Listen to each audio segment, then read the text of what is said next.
your typical camping activity, but an experience to keep and apply in real life.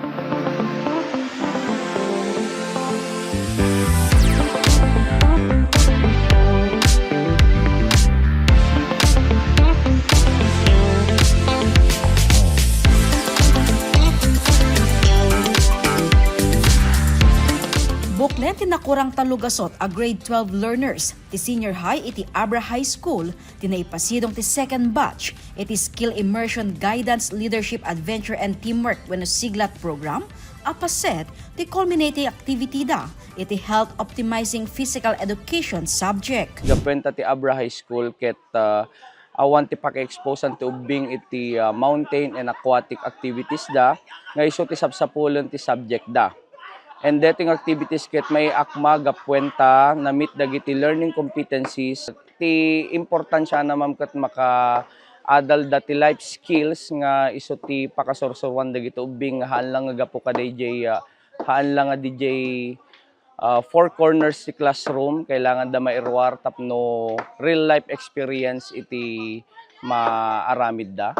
Nabingay dagiti learners itinem a grupo. Napadas ti kabaelan ken diskarteda sekna ti nadumadu mga outdoor activities, kas ti aquatic activities, mountain activities, ken yell competition. Pigsa ken diskarte met tinyaplikar ni Kelly iti panagbabana iti nagalis ken nangato a disuor wenno waterfalls. So far, kumusta yung experience mo after day panagbabayo?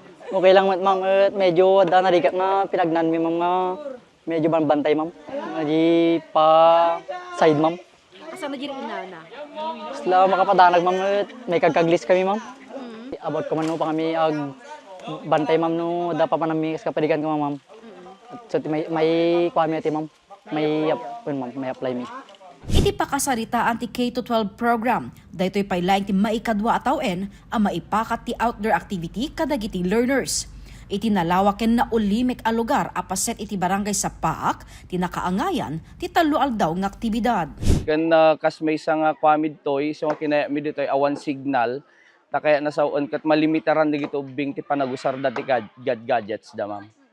Nga iso ti wagas na nga panag-socialize da together with their friends and classmates met nga pakaamamuan dati tunggal maysa. Saan laeng apara ti grado, ngem ket di ibilang ni Rachel ang mayiplakar na pay iti realidad tinaadal na. Di may bagak lang nga mi-adapt ko to ma'am kat di surviving skills ma'am. Since sige kakadwak ma'am kat naadal mi ti ag-build ma'am iti campfire nga kan paglutuan mi ma'am. And then nagaramid kami ti own nga sampayan mi ma'am, nag-build kami ti kasla ko comfortable nga place nga mabalin mi pagjanan ma'am. Nagyaman met ti pagadalan kadagiti adda iti likudan ti panakayganwat ti aktibidad pakairamanan ti nainget a seguridad. Doon una nga pagyamanak dagiti stakeholders sa Abra High School kini Dr. Jasmine P. Bringas nga nang palubos nga imay kami nakisayang kat ti camping ditoy ken pagyamanak met da Congressman J.B. Bernos kini Congresswoman Ching Bernos ken Mayor Pope Cardenas nga nang provide iti libre nga pagluganan digiti ubing nga umay ditoy venue ken ni Sir Gerald Bides nga nang welcome kanyami ditoy nga venue nga nakapimpintas ken digiti payon teachers nga kakadwa ditoy digiti pada nga proponents ken digiti duha nga kapitan nga nang palubos nga umay kami man ditoy ni Kapitan Chester Beharin ken Kapitan Robert Bio. Jessica Boreta, Balitang, Solid North.